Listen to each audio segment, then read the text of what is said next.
Nerede?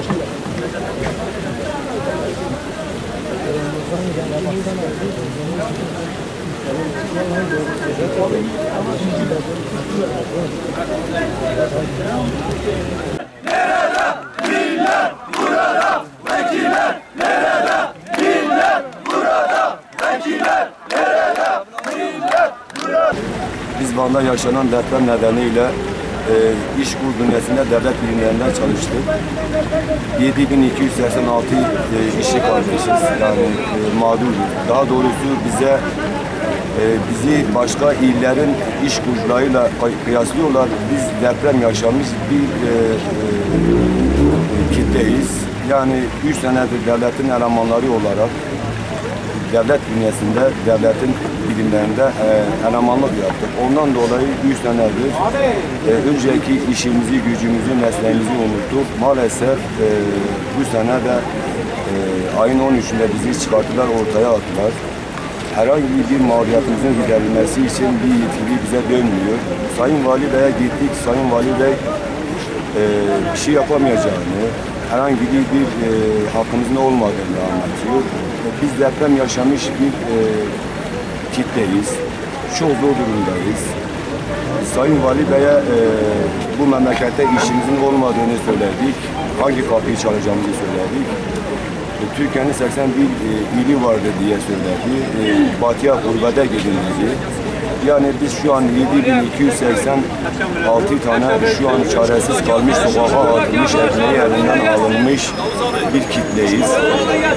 Sayın Valim dedim ki şu an biz 7286 tane işsiz kalmış, çaresiz kalmış mağdur olarak Batı'ya da gitsek nüfuslarımızla beraber, yani o zaman güç edelim demektir. 70 bin insanız. Eğer başka Türkiye Cumhuriyeti'nin 81 ilinde herhangi bir il bizi gerçekten 70 bin insanı gücümüzü kabul ederse güç edeceğiz ya, Van'da öyle bir iş imkanı yok. Valilik öyle bir imkan tanımıyor.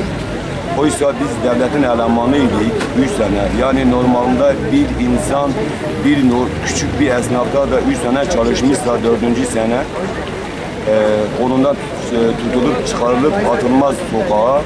4. sene onun yerine eleman alınmaz. Yaklaşık 3 seneden beri maalesef üzülerek söylüyorum.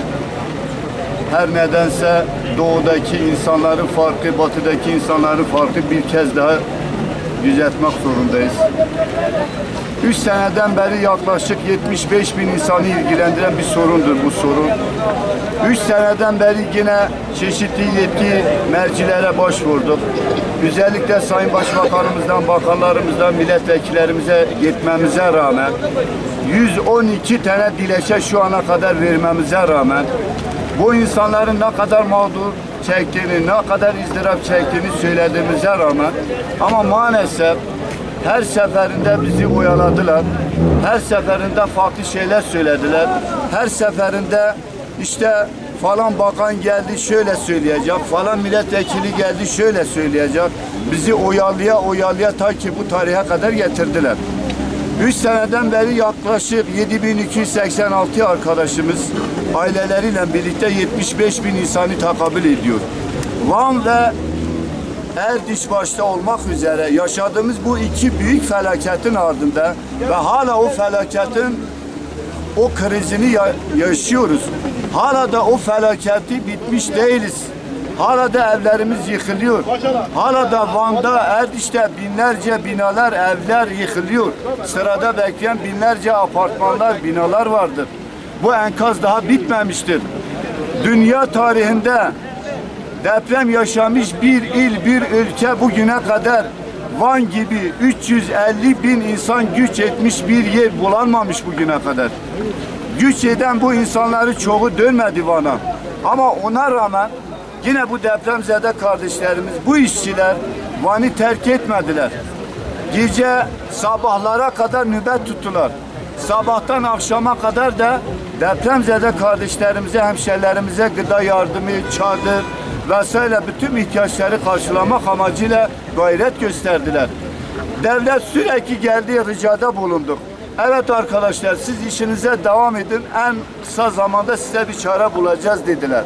Ama maalesef bildiğiniz üzere 13 Haziran 2014 tarihinde, yani geçtiğimiz hafta 7286 arkadaşımızı tamamını, hiçbir tanesinin gözyaşına bakmadan hepsini kapı dışarı ettiler. Tekrar alınmayacak şekilde hepsini dışarı attılar. Yani seçim bitti, iş de bitti anlamına. Seçim bitti, iş de bitti anlamına geliyor bu. Kesinlikle hiç kimse bu faturayı bu garibanlara kesmesin. Rica ediyoruz. Biz demokratik haklarımızı en iyi bir şekilde 3 senedir sürdürüyoruz. Yasa dışı eylemler bugüne kadar yapılmamış. Ama bu saatten sonra eylemimizin 5. günündeyiz. Bugüne kadar herhangi bir yetkili bize dönmüş değildir. Herhangi Ankara'da bir milletvekili, bir bakan, bir bürokrat bize dönmüş değildir. Burada sorun çok insan acısı, insanla ilgili bir dram. İnsanın hayatı söz konusu olan bu olaylarda bu kadar sessiz kalmasına hayret ediyoruz. Başkanım. Sadece asgari ücret verilsin. Başkanım, Onun ben de dışında bir şey istemiyoruz. Allah sizden razı olsun. Teşekkür ediyorum.